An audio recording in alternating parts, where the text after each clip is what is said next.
এবার খড়গপুর থেকে মুর্শিদাবাদের মোটগ্রাম NH 116A নতুন 4 লেন রাস্তা সম্প্রসারণ নতুন করিডোরের জন্য বরাদ্দ হল 10,247 কোটি টাকা। খুব শীঘ্রই কাজ শুরু হবে বলে জানা যাচ্ছে। জমি অধিগ্রহণের 100% কাজ কমপ্লিট হলেই কাজ শুরু হবে। এই সড়কপথ কলকাতা থেকে খড়গপুর, আরামবাগ, বর্ধমান, মুর্শিদাবাদ জেলাকে যুক্ত করে উত্তরবঙ্গ উত্তর পূর্ব ভারতের সঙ্গে যোগাযোগ ব্যবস্থার সুবিধা হবে। এই সড়কপথের দৈর্ঘ্য 242 কিমি। এই সড়কপথ 130 কিমি গতিতে যানবাহন চলা যাবে, সেরকম ভাবে নির্মাণ হবে।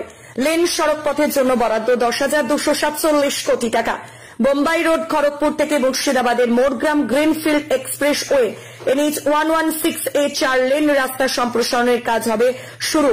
কোন রুট দিয়ে যাবে? এটা কি স্টেট হাইওয়ে ধরে যাবে, ব্যবসায়ী রোড দিয়ে যাবে? তা নিয়ে অনেকে জানতে চাইছিলেন। ইতিমধ্যে এই নতুন করিডোরের জন্য 10,247 কোটি বরাদ্দ হয়েছে।